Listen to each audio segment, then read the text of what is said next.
Can Iran and the US turn the ceasefire into permanent peace? The two sides have finished the first round of talks with an agreement on a roadmap to a final deal. But is there enough trust to end the conflict? This is Inside Story.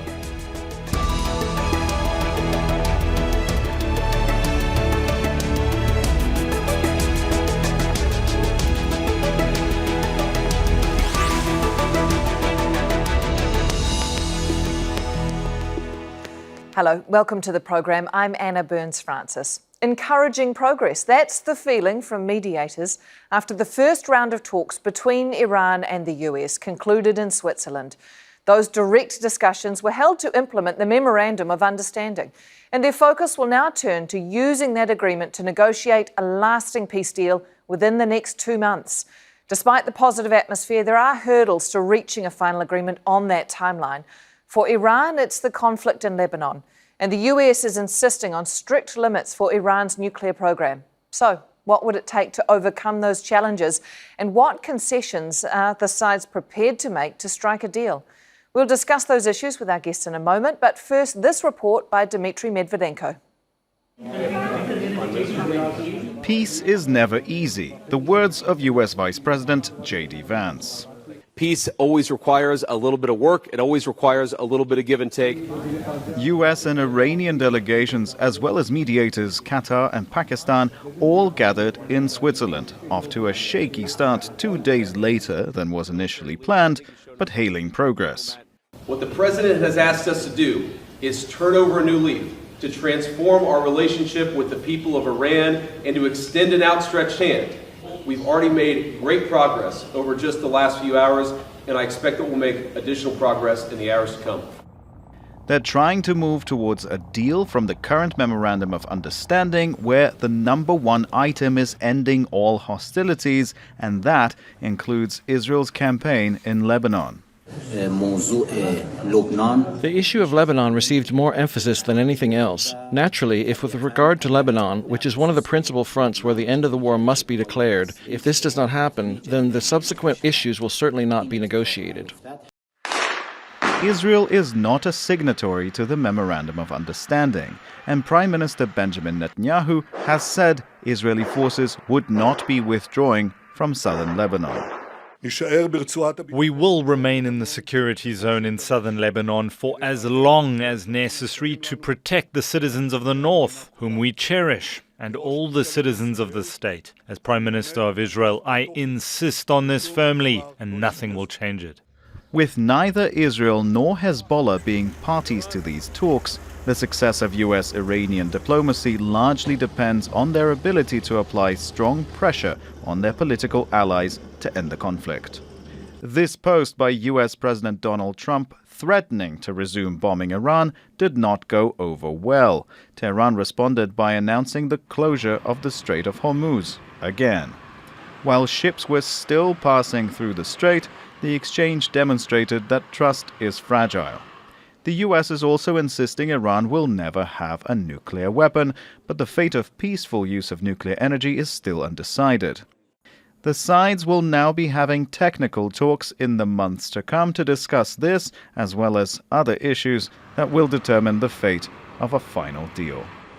Dmitry Medvedenko, Al Jazeera for Inside Story.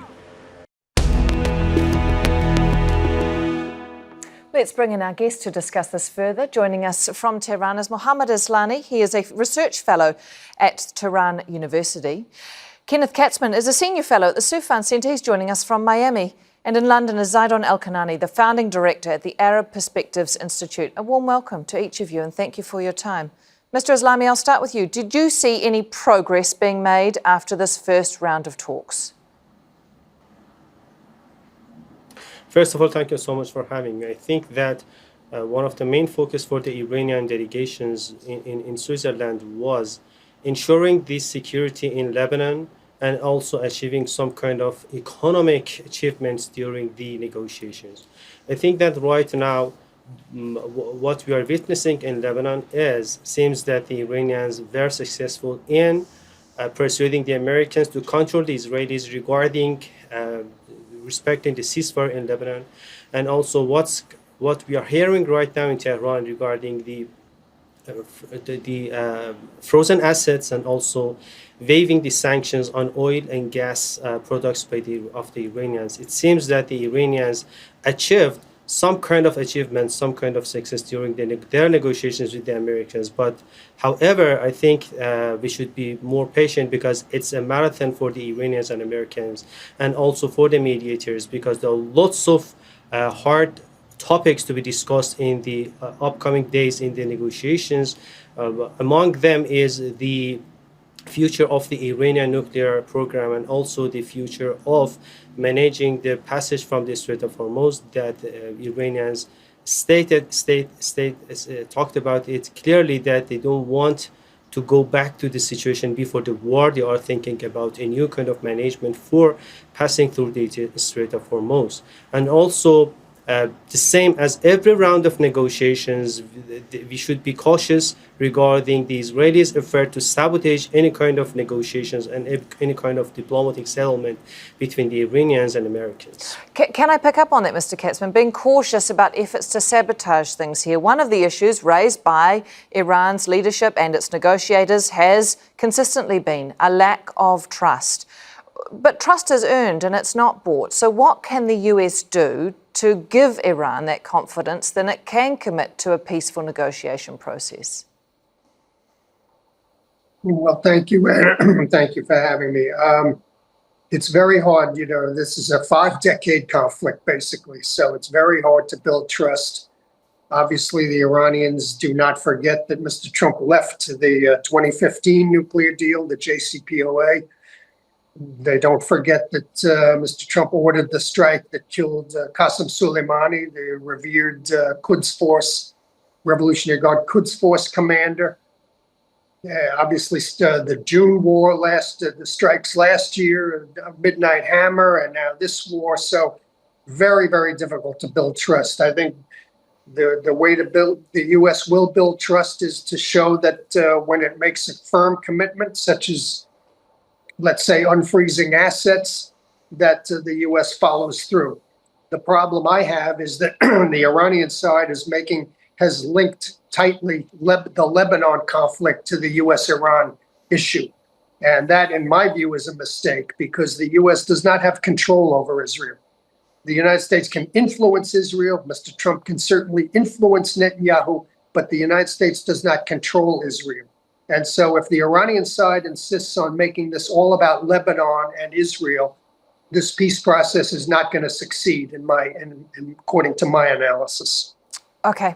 I want to get to Lebanon in a bit more detail in a moment. But Mr. Alkinani, can you talk to me then about your perspective on this?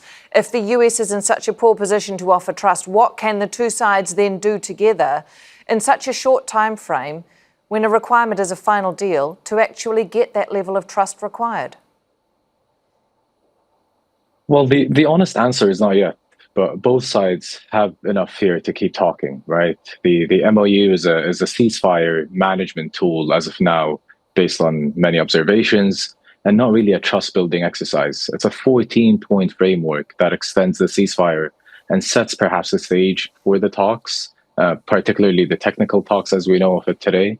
Iran commits not to acquire a nuclear weapon, but no enforcement mechanism has yet been decided.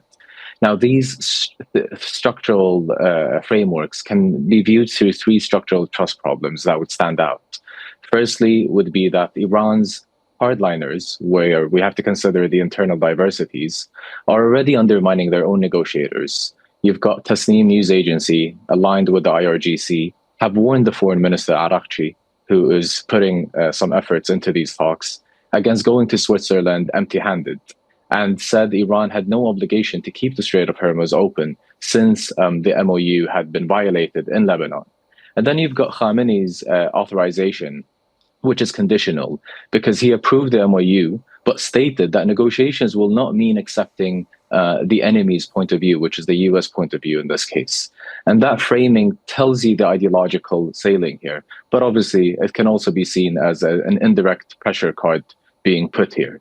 And then finally, Washington can't fully control its Israeli ally, which is Iran's biggest complaint And also the region's biggest concern here, given that they have seen a lot of progress between the Iranians and the Americans. So you've got that Iranian negotiators being clear that Trump signs the MOU, but if he cannot ensure the ceasefire in Lebanon, the rest of the MOU is in question. And the Israelis have been very clear about continuing their own objectives in the region, regardless of a deal with the US and Iran. So it just feels like what keeps the process alive is not trust, it's mutual vulnerability. Iran's economy is in free fall, and the US faces energy market pressures and regional entanglement. So fear is doing the work that trust normally does here. That's a really interesting perspective. And I'm wondering, Mohammad, if there is another element here that both sides also want to come out looking like they have won. And JD Vance is saying on the issue of frozen assets that if Iran's money is released, it will be used to buy American agricultural products. A classic Trump deal, he says, that will make American farmers richer. Do you trust that America is coming to the negotiating table in good faith? First of all, I should say that I agree with Zeidon, because it is 2 decades that the American media, the Western media, are telling stories about the Iranian economy to be in a catastrophic situation. But we understood that after 2 decades of maximum pressure and the sanctions, the only way for the Americans to pursue their objectives was war. If the sanctions were working, there was no need for these strikes on the Iranians and also the Iranian land. So right now, yes, I don't want to say that this situation in Iran economically is very good, but it is for sure. This situation is under the control of the government, and also when we are talking about the Iranian economy, the private sector in Iran is very, very important.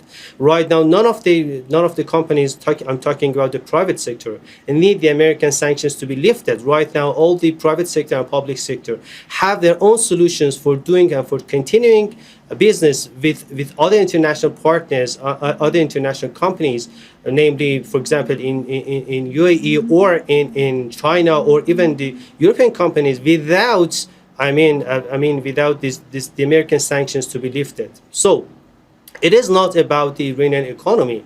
Right now, the only way for the Americans to justify their war of choice on the Iranian and to justify the failures regarding the war on the Iranians is to access to the Iranian market. And the only way for them to have access to the Iranian market is lifting the primary sanctions, not even the secondary sanctions. So right now, the Americans are trying to find some kind of solution to differentiate their solutions with what happened in JCPOA and the so-called Obama's deal. Based on the JCPOA, the American companies didn't allow to come to have access to the Iranian economy.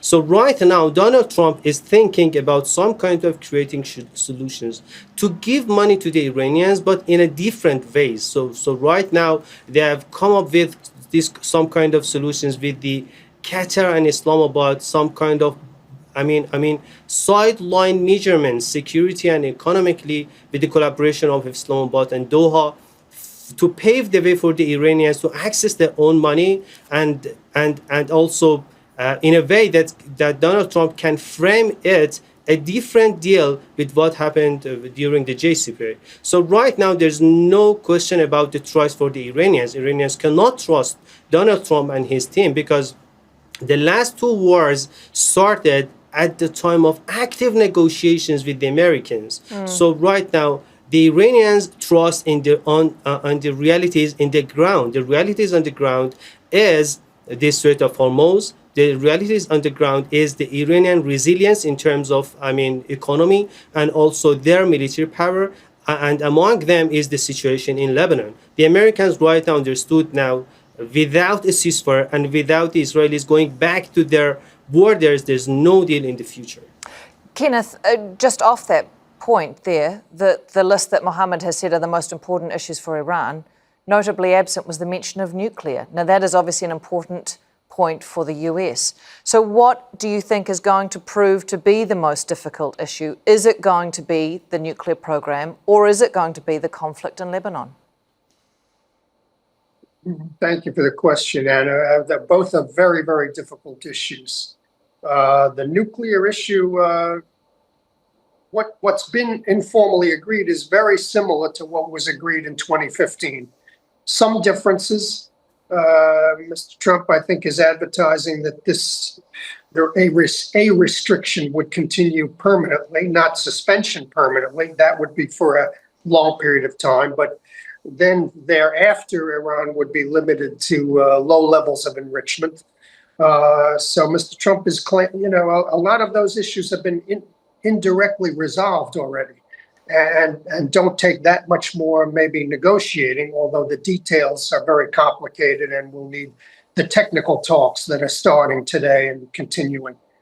Lebanon is in some ways harder, and as I said in my first answer, that is, in my view, a mistake for both the Islamic Republic and the United States to have agreed to make that Lebanon conflict part of this agreement between the U.S. and Iran, because that involves other parties who are not in the agreement, Hezbollah and Israel, and particularly Israel. Obviously, Netanyahu is the head of a sovereign government. It gets a lot of assistance from the United States, but it is not under the control of the United States. As I said, Mr. Trump has influence over Israel, but he does not control Israel.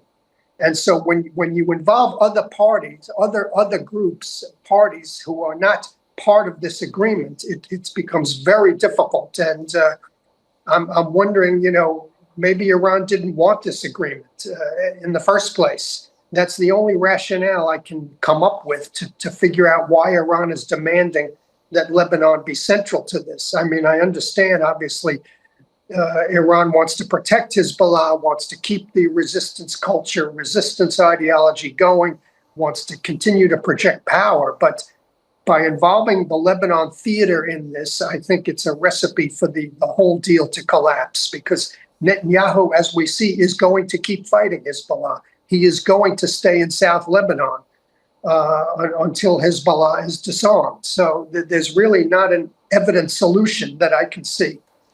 Zeidon, what do you make of that suggestion? Well, it depends on the concessions here. How far are they ready to go? Now, we know that both sides must concede something they consider to be existential, which is why this is so difficult. Iran is expecting from the US to cap and roll back its nuclear program in a verifiable way.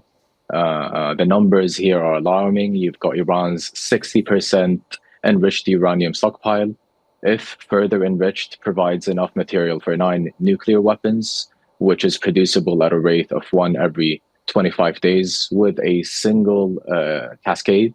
You've got the US and Israel, which cannot accept that. And you've got Iran's foreign minister that has offered to downblend this material, which he called a very big offer and a very big concession. And that's just the opening for a deal. And then you've got the full IAEA axis, which must arguably accompany any agreement according to the American perspective. Iran, on the other hand, is expecting from the US to deliver a credible, a comprehensive sanctions relief, which is Iran's existential ask. Iran's inflation is now running above 60% year on year. The Iranian rial has collapsed from 42,000 to just over 1.7 million to the dollar, and up to half the population is below the poverty line. One fundamental topic from an Iranian perspective is also the $100 billion in frozen assets, which represents roughly a quarter of Iran's GDP. This isn't a simple diplomatic sweetener. It's an economic lifeline, particularly considering the economic consequences faced during this war. So from the Iranian point of view, they would want to see that Washington must also provide some form of non-aggression architecture, which is Iran will not permanently cap its nuclear program without credible assurances against future military strikes. So the bottom line between the US and Iran's expectations from one another is that a deal is possible if it resembles the JCPOA's basic logic, which is enrichment limits plus sanctions relief. But it requires Washington to accept some Iranian enrichment and Tehran to accept an intrusive verification. But that's only limited to the Iranian and the US perspective. If we were to look at the regional perspective, the Gulf's perspective, Iraq's perspective, how is this existential to them in the future? Imagining a deal at the forefront now between the US and Iran is seen as a ceasefire to end this war. But we have to imagine what it means to the beyond region. There needs to be a new social contract theory that rebuilds a fragile relationship between Iran and the region, but also revisits and reassesses the Gulf or the Arab trust to its strategic military partnership with the US. On that issue, Mohammad, the focus of Iran's nuclear program has led to a huge economic burden to the country and a distinct lack of trust now amongst regional neighbours. Is it not better for the Iranian people, its economy and its future to give up those ambitions? Anna, let me tell you something. Right now, the American negotiators' dream is what Iranians offered them before the war in Geneva. At that time, Iranian offered them a very, successful idea for ensuring peace and also ensuring the, economic cooperation within the region. But the Americans even didn't notice that suggestion, that ideas by the Iranians. And right now, for the Americans, it becomes a dream to discuss with the Iranians the exact ideas and the exact suggestions by the Iranian before the war. So right now, if the Americans want Iranians to do irreversible actions regarding their nuclear capabilities, they should offer them irreversible actions at the same time. But unfortunately, the Americans do not have any kind of irreversible offers, because if they want to talk about the sanctions relief, it is obvious that every United States president can again, put sanctions on the Iranians. So sanctions relief is not something irreversible. So if they are offering the Iranians some reversible offers, they can ask for reversible actions by the Iranians regarding the nuclear capabilities. So the Iranians will ensure their right to enrich uranium under the supervision by IAEA, not something more, because Iran is a member of NPT. So there are lots of rights for the Iranian, which was ensured by the NPT, Portugal, and I think the International Atomic Agency's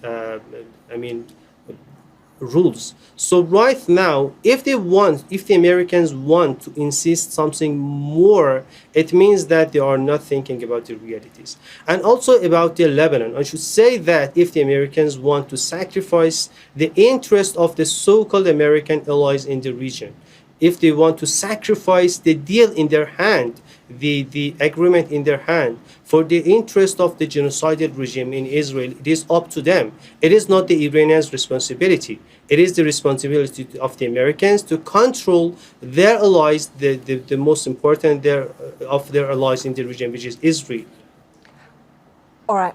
Kenneth, in the time that we have left, I'm hoping I can get an answer to our last panellist Zeidon there as well. So I just want to ask you, because you brought up that interesting issue about the conflict in Lebanon being tied to this US-Iran conflict.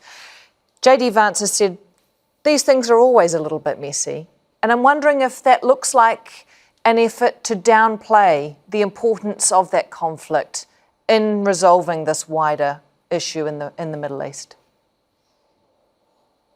Well, thank you for the question, Anna. Yeah, he's trying to downplay it because it's so difficult to resolve. Mr. Vance, I would add, has gotten himself, I think, in a lot of hot water in the GOP for a lot of his comments this past week on Israel. I mean, the issue is not only the U.S. maybe needs to restrain Israel, but Iran needs to restrain Hezbollah. It works two ways.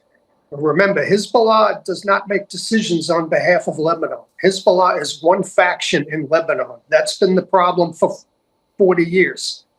Hezbollah is reserving for itself the right to make decisions of war and peace for all the Lebanese people, even though Hezbollah is one part of the Lebanese society. and it is not really in control of the government. So it's a very difficult position to resolve. And I what I'm hearing from this discussion and other discussions on all the channels is this MOU is going to be very difficult to hold.